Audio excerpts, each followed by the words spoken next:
오늘은 지난주에 이어서 나를 전제로 드릴지라도 라고 하는 제목을 가지고 우리 함께 은혜를 나누고자 합니다.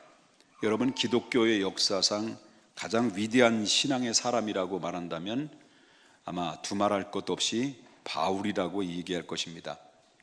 이 바울은 세상의 관점으로 볼 때는 그렇게 별로 행복한 사람이라고 볼 수가 없는 사람입니다.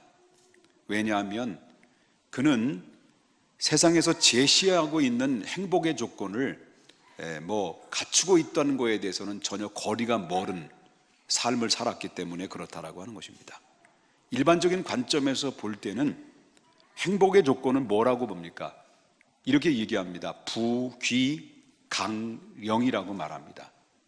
이 부귀강령은 네 가지를 잘 갖춰주면 세상의 관점에서 볼 땐 사람들은 그것을 행복한 사람이라고 평가를 합니다. 부가 뭡니까? 돈이 많다는 겁니다. 귀가 뭡니까? 명예, 지위를 말합니다. 강은 뭡니까? 건강을 말합니다. 그럼 령은 뭡니까? 근심 걱정 없이 그냥 편안한 삶을 사는 것을 말합니다. 그래서 사람들은 이 네 가지를 다 갖추어 놓으면 우리 모든 사람이 이제는 행복한 사람이다라고, 저 사람 행복한 사람이다, 나는 행복한 사람이다라고 이렇게 이야기를 하고 평가를 하죠. 그런데 이 바울은 이렇게 이 세상에서 말하고 있는 행복의 조건은 단 하나도 갖추어져 있지 않다라고 볼 수 있습니다. 그 바울이. 그는 평생 동안 살아가면서 자기 집 한 칸도 없이 살았고 그저 가난뱅이로 살았던 사람입니다. 그는 세상의 명예로운 이름 대신에 오히려 예수 그리스도의 복음을 증거한다는 것 때문에 죄수회라고 하는 부끄러운 이름만 달고 살았던 사람입니다. 그는 일생 동안 건강이 좋지 않아서 몸에 가시를 지니고 있어요. 찌르는 가시 때문에 너무 불편한 삶을 살았어요. 그래서 늘 골골골 하면서 지지리도 못난 인생을 살았던 사람입니다. 거기에다 로마의 황제에 의해서 명령에 의해 바로 복음을 증거하다 로마에서 장렬하게 목을 베어 순교를 당합니다. 자, 이렇게 된다면 바울은 세상적인 관점에서 볼 때, 부귀강령이라는 이 관점에서 볼 때 바울은 불행한 사람입니다. 분명한 것은 바울은 행복한 사람이 아닙니다. 분명한 것은 바울은 정말 처절한 고난의 연속 속에서 정말 비참한 인생의 말로를 겪었던 사람이라고 평가를 받을 수가 있다라고 하는 거죠. 그는 이 땅에 살면서 그저 그냥 평안하고 안락한 삶을 살지 못하고 오늘 이곳 내일은 저곳으로 돌아다니면서 그저 떠돌아다니면서 복음을 증거했습니다. 그리고 또 복음을 증거하는 것 때문에 핍박을 받아서 미움을 받아가지고 매도 맞고 여러 번에 걸쳐서 감옥에 들어가기도 했습니다. 그의 삶은 고난의 삶이었습니다. 그래서 이 세상적인 시각으로 볼 때는 이 부귀강령은 너무나도 행복과는 거리가 먼 이 삶이 바로 바울의 삶이었다라고 말합니다. 그런데 말입니다, 그 바울은 오늘 본문의 말씀을 보게 되면 자기가 이렇게 이야기를 합니다. 나는 그럼에도 불구하고 세상적인 관점에 볼 땐 나는 불행한 사람이라고 사람들이 볼는지 모르지만 나는 땅에서 얻어지는 그 취에서 얻어지는 부귀강령의 어떤 그런 행복한 조건을 갖춘 게 아니라 나는 위로부터 내려주는 참된 평온이 나에게는 행복이었고 나는 기쁨이었고 나에게는 한 점의 후회 없는 삶을 살았다라고 그렇게 이야기를 하죠. 그러므로 말미암아 나는 기뻐한다. 나는 그래서 행복하다라고 바울은 그렇게 선언을 합니다. 바울은 기뻐한다는 말은 그만큼 무엇 말입니까? 기뻐했다는 말은 그만큼 나는 행복했다는 거죠. 그 행복은 세상적인 관점에서 얻은 행복이 아니라 하늘에서 내려오는 참된 행복, 주님이 주시는 행복, 그 행복을 정말 일생을 살아오면서 남이 갖지 못한 그 엄청난 행복한 삶을 나는 살아왔다. 고로 나는 후회 없는 인생을 살았다라고 그렇게 바울은 당당하게 선언을 하고 있다라고 하는 거죠.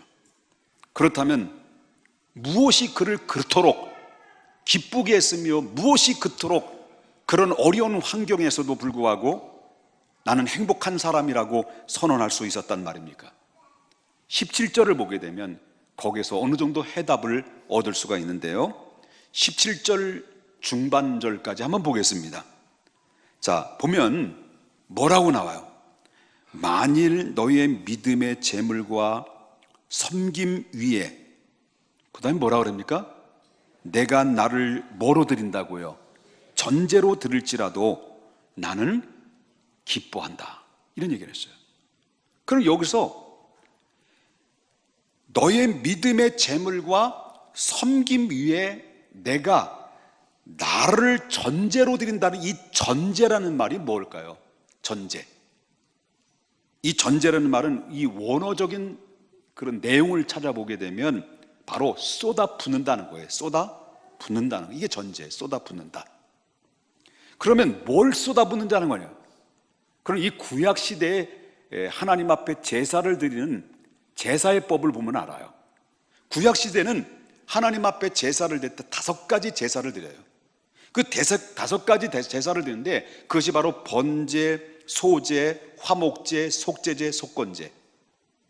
그런데 여기서 그 5가지 제사 중에서 전제라는 게 뭐냐면 번제나 소제나 화목제로 하나님 앞에 드릴 때 항상 그 제단 위에 제물을 올려놨을 때는 아까도 말했습니다만 번제나 소제나 화목제 위에 뭐를 보냐면 포도주 4분의 1을 쏟아붓습니다.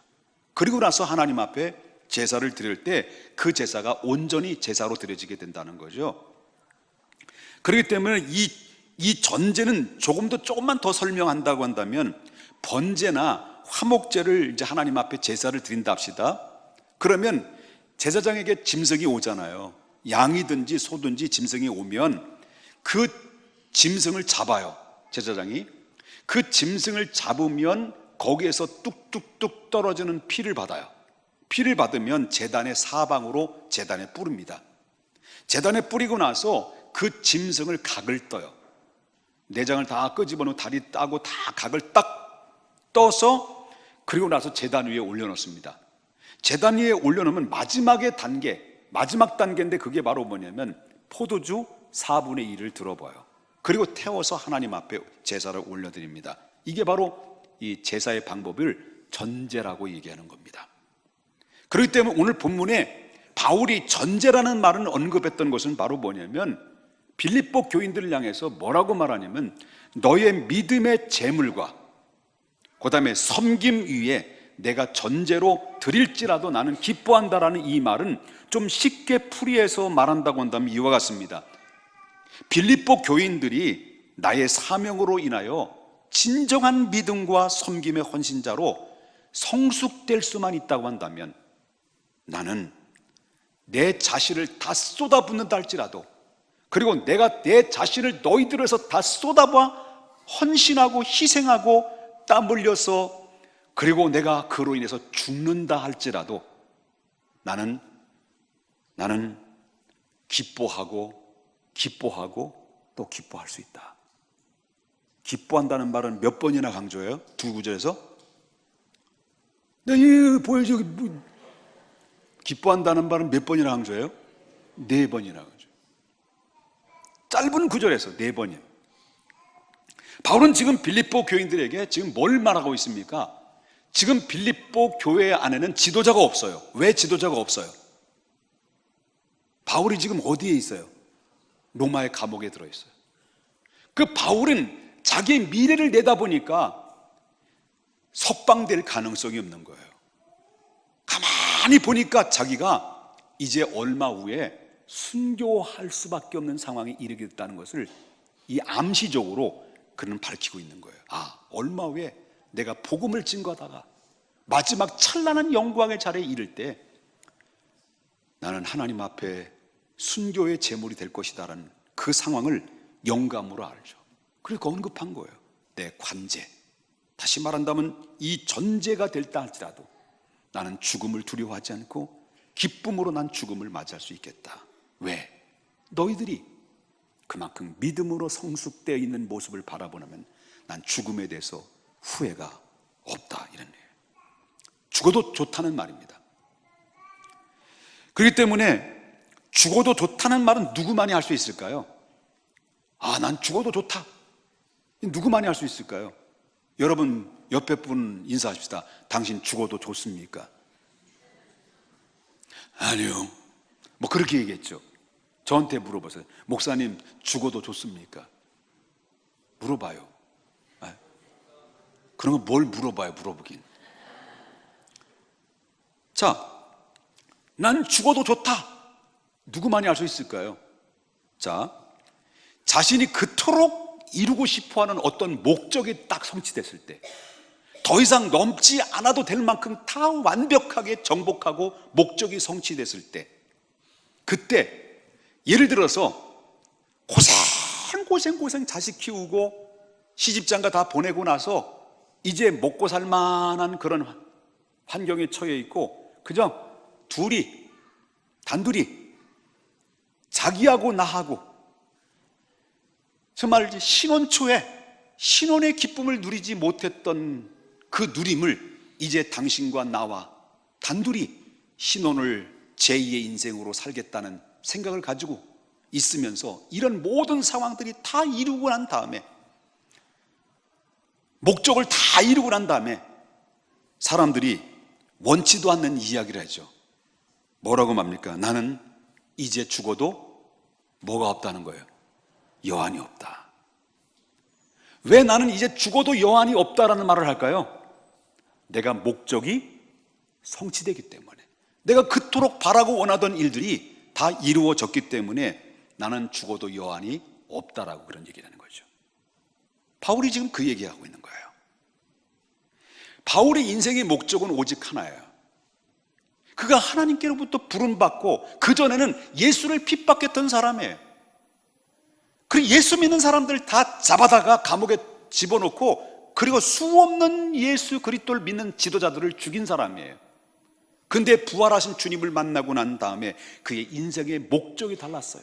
오직 목적은 하나예요.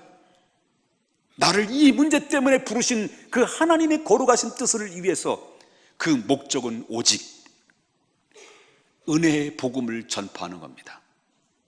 그 은혜의 생명의 복음을 전파해서 수많은 영혼들에게 주님 나라 인도하는 인도자로서의 나는 하나님께로부터 부름받았다라고 생각을 해서 그는 밤낮 쉬지 않고 먹지 않고 굶주림 속에 추위를 떨면서도 그가 외치고 외쳤던 말씀이 바로 뭡니까? 주 예수를 믿으라.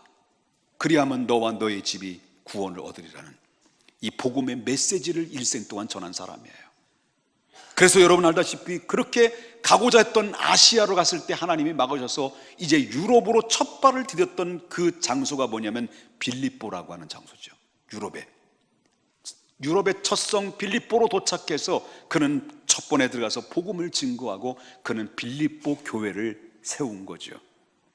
빌립보 교인들에게 어떻습니까? 열심히 그 빌립보에 있으면서 하나님의 복음을 증거하고 그들을 위해서 기도하고 땀 흘리면서 그 성도들에게 하나님의 말씀을 통해서 양육을 합니다.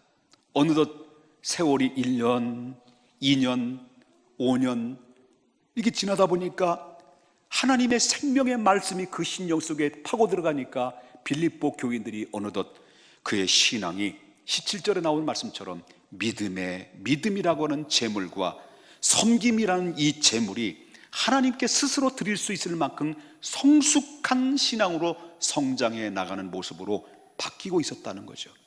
그러므로 나의 소원을 내가 다 이루었다. 이제는 내가 그들을 위해서 헌신했고 그들을 위해서 땀 흘렸고 그들을 위해서 축복의 메시지를 전했을 때 내 복음을 내가 전한 그 복음으로 인하여 저들이 생명을 얻고 기쁨을 얻고 감격을 하고 은혜의 눈물을 흘리면서 스스로 희생 위에 희생, 헌신의 헌신, 그리고 하나님 앞에 감사의 제단 위에 그들을 스스로 올려놓는 그 모습을 바라볼 때 이제 나의 사명을 다 했으므로 나는 죽어도 여한이 없다.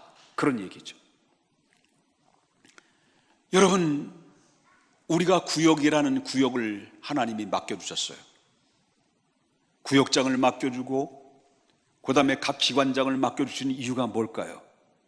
하나님의 나를 리더로 세워주신 것은 뭘까요? 리더를 세워서 그들을 향해서 뭘 증거하라는 겁니까? 그들의 믿음을 뭘 어떻게 하라는 겁니까?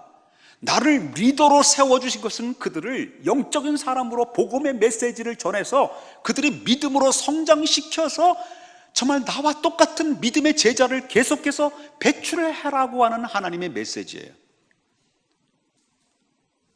그런데 구역을 맡겼는데 5명을 맡겼는데 다 팔아먹고 자기 혼자만 남아. 그럼 나는 구역장 체질이 아니야. 하나님 앞에 이 사람을 맡겼는데 10사람을 맡겼는데 10달란트를 줬는데 다 팔아먹고 2사람만 남겼어요. 그건 잘못된 거죠. 그건 더 살아야 돼요. 죽어서는 안 돼요. 옆에 분 인사합니다. 죽지 마십시다. 왜 죽지 말아야 돼요? 할 일이 남아있어야 돼요. 여러분, 왜 자꾸 하나님이 내게 맡겨주신 그 사명이 희미해져가고 있고 그 우리 주변에, 내 주변의 공동체가 왜 생명에 솟아나고 믿음으로 성숙해서 하나님 앞에 성숙해야 될 믿음의 공동체가 왜 자꾸 세속에 물들어버리고 영적인 그 공동체가 육적인 공동체로 자꾸 바뀌어지느냐? 그건 리더의 잘못이 많습니다. 여러분, 저는 그렇습니다. 교회는 질서의 하나님이에요. 어디 선교회라는 선교가 뭡니까? 남선교회, 여선교회, 선교가 뭐예요? 목적이 뭐예요? 물어보겠습니다. 선교회의 목적이 뭐예요? 남선교회, 여선교회의 목적이 뭐예요? 존재의 이유 뭐예요? 전도회가 아닙니다. 땅끝까지 이르러 누구의 증인이 되는 거예요? 예수님의 증인이 되는 거예요. 이게 선교의 목적이에요. 가까이는 이 평택을 변화시키는 것이고 멀리는 세계 땅끝까지 이르러 주님의 증인이 돼서 바로 마지막 날 하나님의 구원받는 수가 다 채워질 때까지 우리가 해야 될 일은 계속 외침의 소리가 돼야 되는 거죠. 그런데 거기에는 관심이 없고 너무 모든 기관이 세속적인 문제로 바뀌어지게 되면 하나님 영광 가리게 되고 거기는 문제가 발생되는 거죠. 여러분 지난번에도 말씀드렸습니다마는 각 기관마다 성가든 성가대로 단톡이 있어요. 있죠, 단톡. 단톡이 뭔지를 모르요? 단카레. 그거예요? 여러분, 남선든 남선교회 단톡이 있어요. 단톡이 뭔지를 모르시죠? 아시는 분 아시겠습니다. 근데 이 단톡은 내가 들어가고 싶어도 제가 못 들어가요. 담임 목사는 단톡이 초대된 데 하나도 없어요. 그래서 평택중앙교회 김옥봉 목사는 왕따야 지금. 그런데 그건 이해한다는 거예요. 나는 왕따 돼도 된다는 거예요. 그런데 질서의 하나님이라는 걸 알아야 돼요. 남선교회든지 여선교회든지 어디를 가면 목사님 몇 날 며칠 언제 갈 터니까 혹시 같이 가시렵니까? 그거 아니더라도 내가 왕따 된데도 상관없습니다. 몇 날 며칠 갈 테니까 목사님 기도해 주십시오.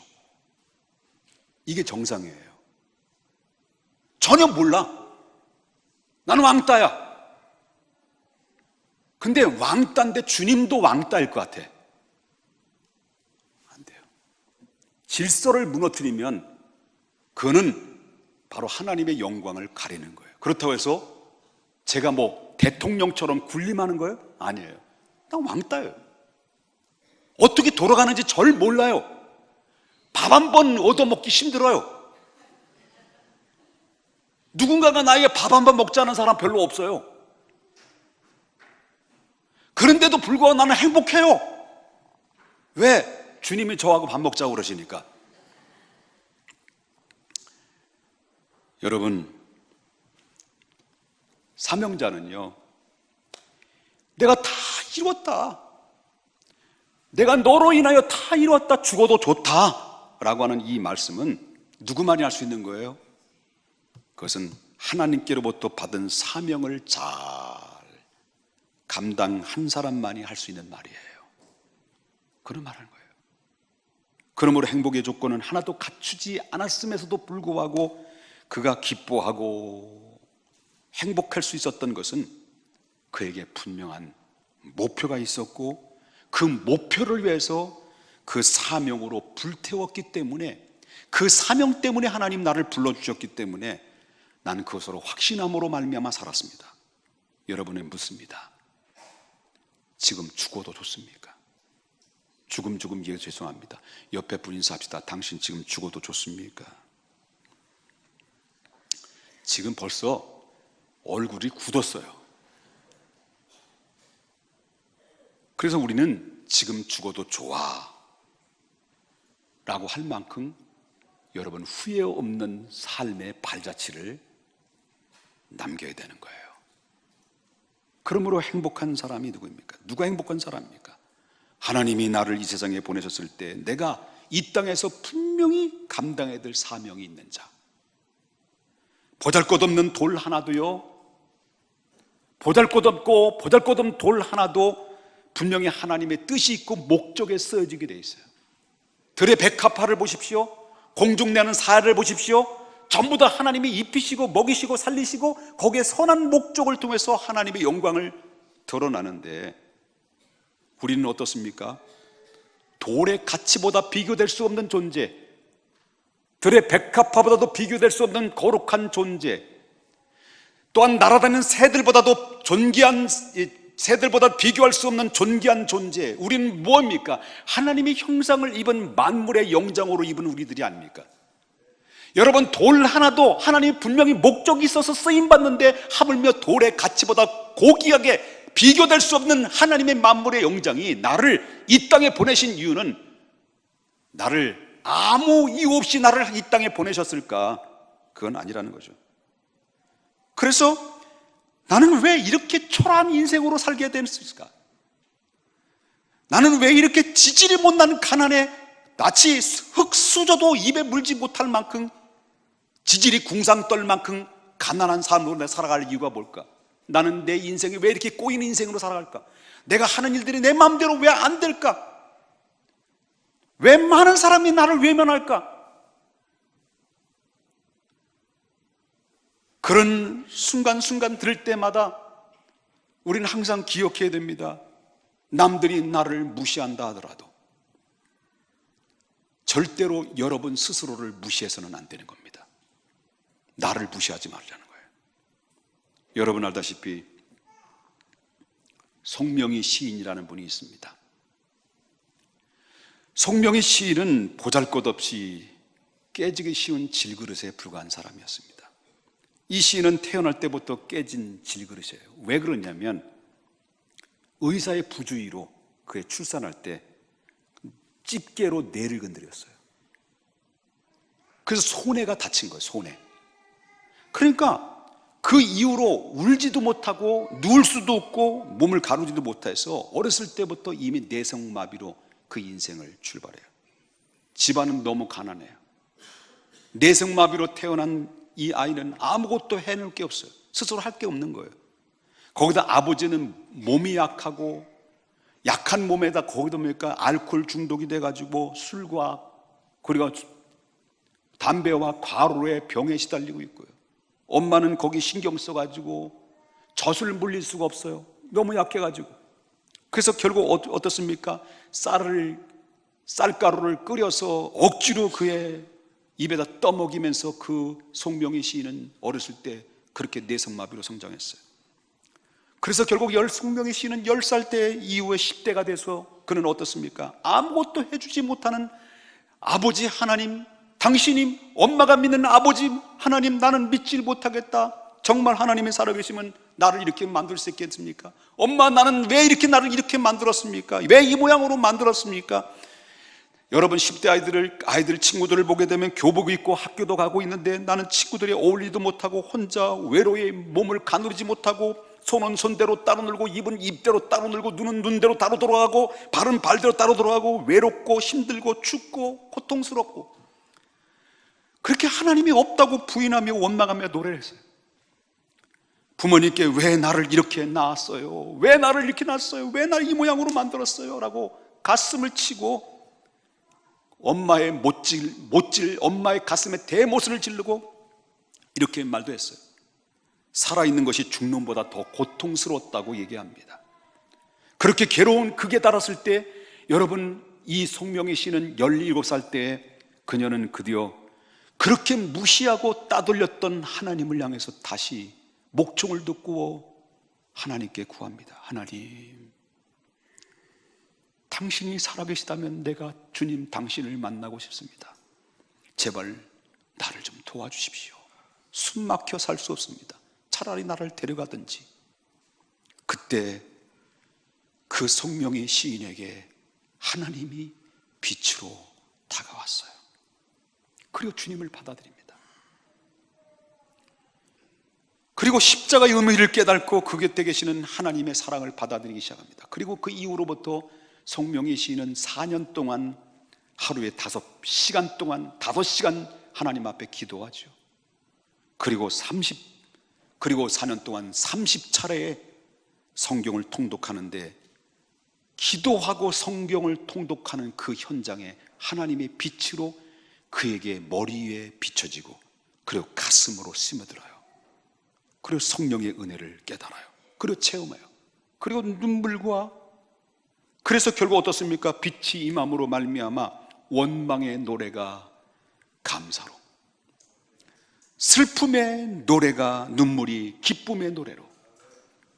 그래서 그의 이후에 귓가에 속삭이는 하나님의 음성을 하나도 놓치지 않고 그의 삐뚤어지고 빠그러지고 자재로 움직이는 가운데 어렵게 간신히 그 글로 옮겨 놓아서 거기에 주옥 같은 시가 700편이나 기록됐고, 그 700편 중에서 100편이 바로 찬양으로 곡에 붙여져서 많은 건강하다라고 자부하는, 건강하다고 육체가 건강한 크리스찬들의 마음을 녹이고 깨우치고 다시 일으켜 세우고, 힘들다, 고통스럽다, 난 죽고 싶다라고 외치는 그 크리스찬들을 향해서 당신은 나보다 힘드냐, 나보다 고통스럽냐, 그럼에도 불구하고 나는 이 목적 때문에 나는 기뻐하고 감사하는 마음으로 난 살았는데 당신은, 그 육체 건강한, 정신 건강한 너희들은 왜 그렇게 힘들다고 하느냐. 이렇게 사람들을, 잠든 영혼들을 깨워서 그를 깨워 세우는 하나님의 사람이 됐습니다.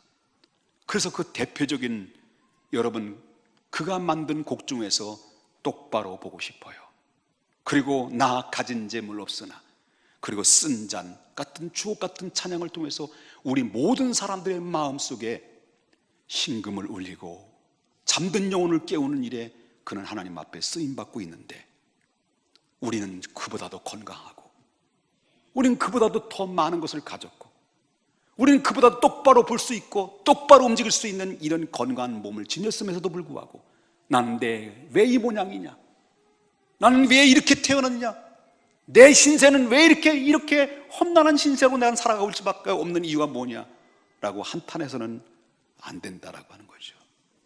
그가 기록했던 똑바로 보고 싶어요. 여러분, 그런 의미에서 한번 다 같이 이 의미를 깊이 가사를 생각하면서 한번 우리의 가슴에 손을 얹고 찬양 한 곡 부르겠습니다.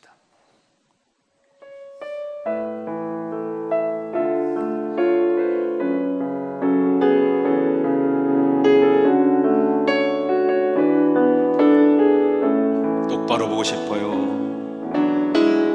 똑바로 보고 싶어요.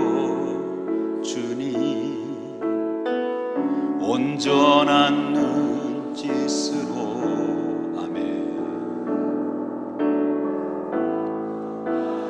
걷고 싶어요. 주님, 겪는 질 하기 싫어요. 마치 날 죄인처럼 묻지 않아. 세상이 보는 눈은 마치 날 죄인처럼 멀리하며 외면을 하네요. 주님이 낮은 자를 통하여 어디에 쓰시려고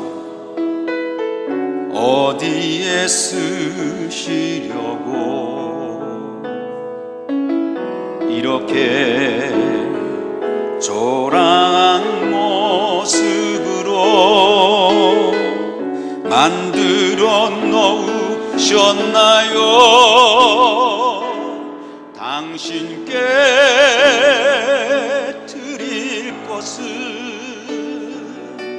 사모하는 이 마음 끝, 이 생명도 달라시며 십자가에 놓겠으니 허물뿐인 육신 속에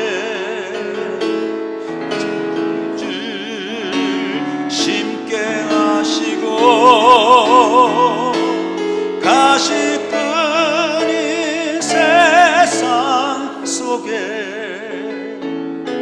비랄로 썩게 하소서. 할렐루야. 그렇습니다. 여기에 아무 의미 없는 뇌성마비로 태어난 사람일지라도 하나님이 선한 목적에 쓰임받고 있는데, 나는 지금 이 세상에 무엇 때문에 존재하고 있는자, 내가 무엇 때문에 이 세상에 존재하고 살아가는지를 알지 못한데 그저 부귀강령, 그것이 최고의 행복인 것처럼 이 땅의 것만 관심을 두고 하나님의 나라를 향한, 하나님의 나를 이 땅에 보내신 그 목적과 의미를 상실하고 살아간다고 한다면, 우리가 주님 앞에 섰을 때는 어쩌면 부끄러운 고백만 늘어놓을 수밖에 없는 존재로, 초라한 존재로 마칠 것이라고 생각하는 것입니다. 바울은 하나님께서 하나님의 뜻을 이루고자 자신이 이 세상에서 분명히 나는 주님으로부터 보냄받은 자다라고 확신하며 살았어요.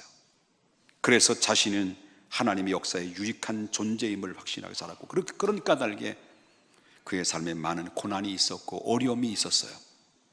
그리고 그의 몸은 가시로 인해서 계속해서 찌르는 고통 속에 육체적인 질병을 통해서 살았어요.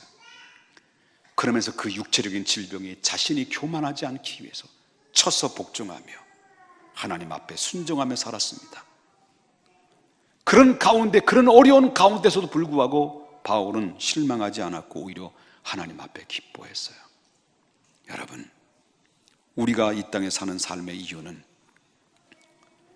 그가 왜 세상에 왔는지, 그리고 우리 자신이 하나님 역사 속에서 어떤 존재인지를 우리 주님 앞에 물어보고, 여러분 잃어버린 하나님의 사명을 잘 회복할 수 있는 저와 여러분이 될 때, 여러분 다시 한번 행복의 역사는 땅에서 얻어지는 것이 아니라 평화로다 하늘 위에서 내려오네. 하늘에서 내려온 참된 평화가 여러분 환경을, 아니면 여건을, 어떤 지식이나 어떤 모든 상황이, 그거는 상관없이 위로부터 내려오신 참된 평안이, 나는 기쁘다, 나는 행복하다. 여러분 이런 기쁨을, 여러분 이 은혜를, 이 감격을, 바울이 가진 감격은 우리 하나님께서 여러분이 동일하게 주시는 값진 선물이라는 것을 믿으시고, 바라기는 그 신앙의 자세로 어떤 환경 속에 있다 할지라도 나는 지금 나를 존재케 하시는 살아계신 하나님의 뜻을 이루기 위해서 한 발 한 발 내주신 사명을 잘 감당해서 후회 없는 아름다운 발자취를 남기는 우리 모두가 될 수 있기를 주님의 이름으로 축복합니다. 기도하겠습니다. 거룩하신 하나님 아버지, 주님의 은혜를 감사를 드립니다. 하나님, 많은 사람들이 왜 나는 이렇게 태어났고, 나는 내 가정, 내 형편, 내 부모, 내 자녀들은 왜 이 모양이냐? 우리는 하나님 앞에 감사하는 실종되고 감사 대신 원망과 한숨과 좌절의 늪에서 허우적거리는 삶을 살아갈 때가 얼마나 많이 있습니까? 하나님이 우리에게 다 주셨건만, 하나님이 우리에게 주신 것도 가장 값지고 소중한 독생자 아들 되시는 예수 그리스도를 주셨건만, 우리한 또 뭐가 부족해서 그렇게 불평하고 원망을 드러는지 모르겠습니다. 하나님, 송명의 시인도 사지가 다 틀어지고 내 몸대로 가눌 수 없는 그런 가운데서도 주님 앞에 주님이 달라시면 이 몸마저 드리겠습니다라고 고백했던 송명의 시인과 같이 우리도 하나님 삶의 목적을 다시 방향을 잡을 수 있도록 인도해 주시옵소서.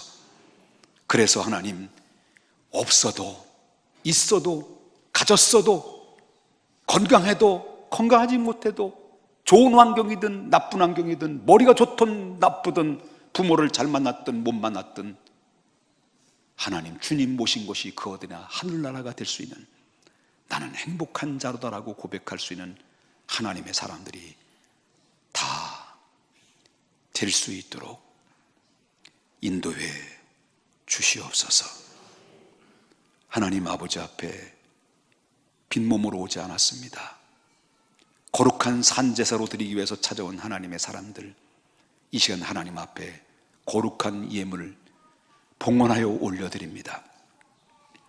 11조, 저들의 곡간이 마르지 않도록 하나님 축복의 씨앗이 계속해서 충만하게 하여 주시옵소서. 가게에 흐르고 있는 모든 각종의 잘못된 부분들이 차단시켜 주시옵고, 헛된 것 막아 주시옵고, 하나님 어떤 환난이 있더라도 이겨낼 수 있는 능력을 덧입혀 주옵소서.